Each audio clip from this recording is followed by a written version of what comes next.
మన ఇంటికి వచ్చిన ముత్తైదువులకి పసుపు కుంకుమ ఇవ్వకుండా పంపకూడదు అని మమ్మీ ఎప్పుడు చెప్తూనే ఉండేది. వచ్చినప్పుడు ఇవ్వమన్నారు కానీ మరి ఇక్కడ ఎందుకు ఇస్తున్నావని మీకు డౌట్ రావచ్చు. ముందు రోజు మా పక్కింటి పిన్ని కూడా ఇలా వినాయకుడి దగ్గర పూజ చేసి అందరికి ప్రసాదం పెట్టి ఆ తర్వాత ఇక్కడున్న లేడీస్ అందరికి పసుపు కుంకుమ ఇచ్చారనమాట.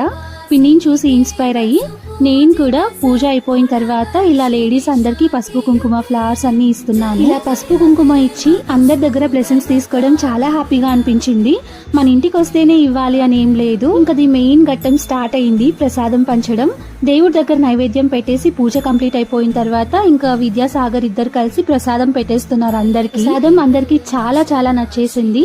చాలా ఎక్కువ క్వాంటిటీలో చేశాను, అయినా కూడా సరిపోలేదు.